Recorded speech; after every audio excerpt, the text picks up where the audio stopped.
असहज सच से मुंह मोड़ने की सेक्युलर कीमत। ये पंजाब केसरी के लिए स्वर्गीय श्री बलबीर पुंज जी का अंतिम आर्टिकल था और हमारी ओर से ऐसे महान विद्वान, मनीषी, चिंतक, लेखक को अंतिम श्रद्धांजलि। स्वर्गीय श्री बलबीर पुंज लिखते हैं कि किसी भी सभ्य समाज में दो वयस्कों के बीच जाति या मजहब की दीवार खड़ी नहीं होनी चाहिए, परंतु जब संबंध की नींव ही छल, पहचान छिपाने और दबाव पर टिकी हो तो ऐसे में इसे प्रेम कहना स्वयं प्रेम की अवधारणा के साथ ही अन्याय होगा। आरोप है कि टाटा कंसल्टेंसी सर्विसेज यानी कि TCS से जुड़ी एक इकाई में कार्यरत मुस्लिम कर्मचारी विशेषकर आर्थिक सामाजिक रूप से कमजोर हिंदू युवतियों को अपने प्रेम जाल में फंसाकर मतांतरण के लिए दबाव बना रहे हैं। इसमें HR निदा खान, जिसे लेडी कैप्टन कहा गया है, इस पर आरोप है कि उसने पहले हिंदू महिला कर्मचारियों से नजदीकी बनाकर उनका भरोसा जीता, फिर धीरे धीरे उन पर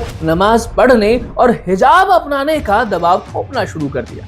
उत्तर प्रदेश के लखनऊ में डॉक्टर रमीजुद्दीन, उसके अब्बू सलीमुद्दीन और अम्मी खतीजा पर आरोप है कि उन्होंने हिंदू महिलाओं को फंसाकर उनका शारीरिक उत्पीड़न किया, फिर गर्भपात के लिए मजबूर करके मतांतरण का दबाव डाला। इसी तरह उत्तराखंड के देहरादून में एक मुस्लिम छात्रा पर अपनी हिंदू सहपाठी को मतांतरण और उसके बाद में एक मुस्लिम युवक से विवाह के लिए प्रेरित करने का मामला चल रहा है। कर्नाटक के बेलगावी में एक दलित विवाहिता ने रफीक और उसकी बीवी कौसर पर मिलकर यौन शोषण करने और जबरन इस्लाम अपनाने का आरोप लगाया है। हर जगह लगभग एक जैसी कहानी, पहले संपर्क, फिर धोखे से विश्वास जीतना, उसके बाद यौन शोषण और अंततः विवशतापूर्ण मतांतरण। अजमेर में 1992 को हुआ प्रकरण को मानो इस प्रवृत्ति का भयावहतम उदाहरण है।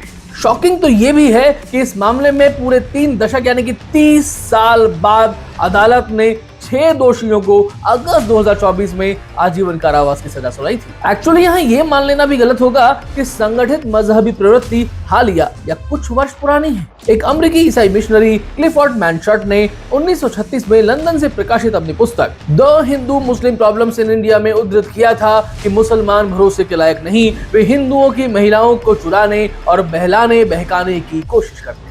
अब तक वामपंथी और स्वयंभू सेकुलरवादी भारत में मजहबी कट्टरता और आतंकवाद को मुस्लिम समाज में मौजूद अशिक्षा, बेरोजगारी या गरीबी का परिणाम बताकर या उसे केवल मुल्ला मौलवियों तक सीमित करके देखते रहे हैं। किंतु गत वर्ष दिल्ली में मुस्लिम डॉक्टर्स द्वारा फिदायीन हमले और अब नासिक में पढ़े लिखे व्हाइट कॉलर कर्मचारियों पर लगे संगठित मतांतरण के आरोपों ने एक बार फिर से स्थापित कर दिया है कि जिहाद का आर्थिक, शैक्षणिक, सामाजिक स्थिति से कोई लेना देना नहीं।